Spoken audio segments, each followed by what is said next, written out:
Do not make idols or set up carved images, or sacred pillars, or sculptured stones in your land so you may worship them. I am the Lord your God. You must keep my Sabbath days of rest and show reverence for my sanctuary.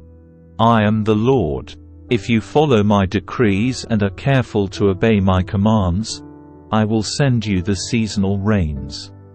The land will then yield its crops, and the trees of the field will produce their fruit. Your threshing season will overlap with the grape harvest, and your grape harvest will overlap with the season of planting grain. You will eat your fill and live securely in your own land. I will give you peace in the land, and you will be able to sleep with no cause for fear. I will rid the land of wild animals and keep your enemies out of your land. In fact, you will chase down your enemies and slaughter them with your swords. 5 of you will chase 100, and 100 of you will chase 10,000. All your enemies will fall beneath your sword. I will look favorably upon you, making you fertile and multiplying your people. And I will fulfill my covenant with you. You will have such a surplus of crops that you will need to clear out the old grain to make room for the new harvest. I will live among you, and I will not despise you. I will walk among you. I will be your God, and you will be my people. I am the Lord your God, who brought you out of the land of Egypt so you would no longer be their slaves. I broke the yoke of slavery from your neck so you can walk with your heads held high. However, if you do not listen to me, obey all these commands, and if you break my covenant by rejecting my decrees, treating my regulations with contempt, and refusing to obey my commands, I will punish you. I will bring sudden terrors upon you, wasting diseases and burning fevers that will cause your eyes to fail and your life to ebb away. You will plant your crops in vain because your enemies will eat them. I will turn against you, and you will be defeated by your enemies. Those who hate you will rule over you, and you will run even when no one is chasing you.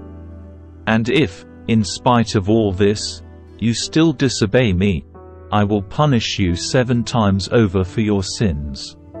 I will break your proud spirit by making the skies as unyielding as iron and the earth as hard as bronze. All your work will be for nothing, for your land will yield no crops, and your trees will bear no fruit. If even then you remain hostile towards me and refuse to obey me, I will inflict disaster on you 7 times over for your sins. I will send wild animals that will rob you of your children and destroy your livestock. Your numbers will dwindle, and your roads will be deserted. And if you fail to learn the lesson and continue your hostility towards me, then I myself will be hostile towards you. I will personally strike you with calamity 7 times over for your sins. I will send armies against you to carry out the curse of the covenant you have broken. When you run to your towns for safety, I will send a plague to destroy you there, and you will be handed over to your enemies. I will destroy your food supply, so that 10 women will need only 1 oven to bake bread for their families. They will ration your food by weight, and though you have food to eat, you will not be satisfied. If in spite of all this you still refuse to listen and still remain hostile towards me, then I will give full vent to my hostility. I myself will punish you 7 times over for your sins. Then you will eat the flesh of your own sons and daughters. I will destroy your pagan shrines and knock down your places of worship. I will leave your lifeless corpses piled on top of your lifeless idols, and I will despise you. I will make your cities desolate and destroy your places of pagan worship. I will take no pleasure in your offerings that should be a pleasing aroma to me. Yes, I myself will devastate your land, and your enemies who come to occupy it will be appalled at what they see. I will scatter you among the nations and bring out my sword against you. Your land will become desolate, and your cities will lie in ruins. Then at last the land will enjoy its neglected Sabbath years as it lies desolate while you are in exile in the land of your enemies. Then the land will finally rest and enjoy the Sabbaths it missed. As long as the land lies in ruins, it will enjoy the rest you never allowed it to take every seventh year while you lived in it.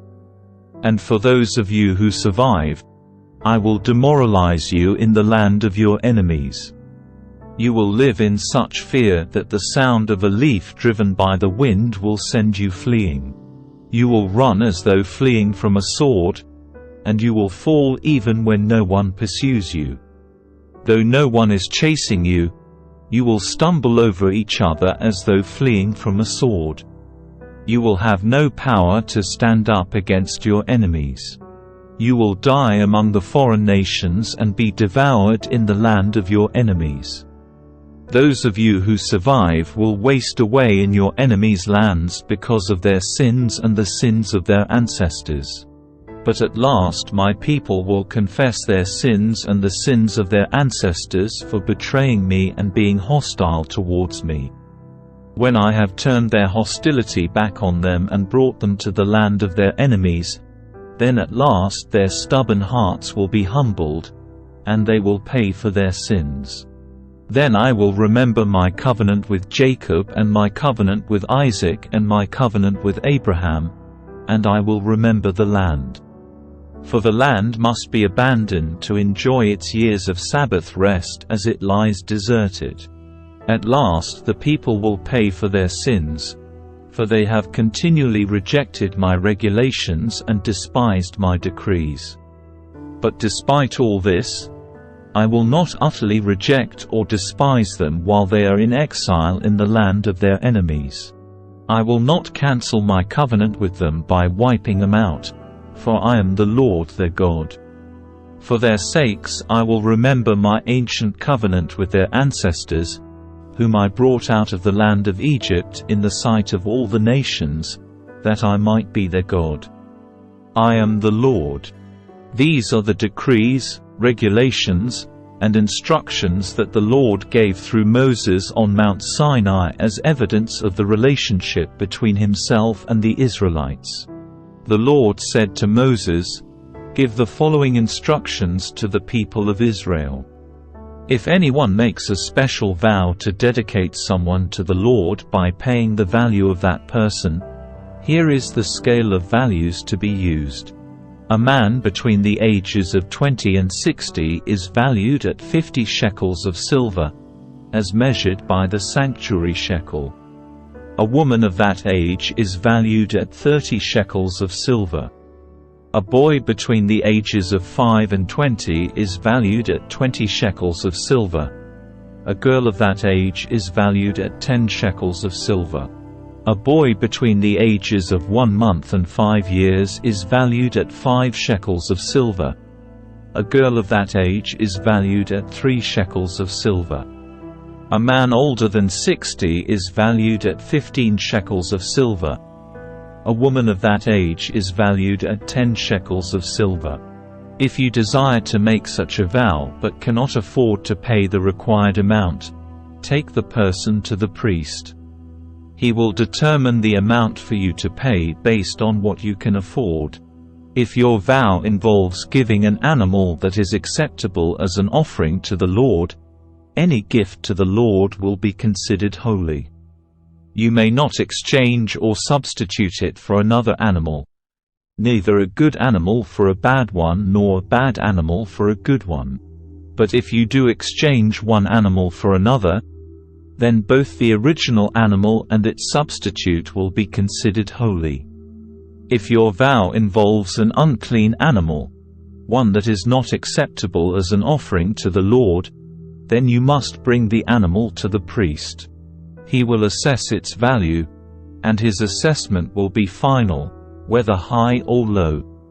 If you want to buy back the animal, You must pay the value set by the priest, plus 20%.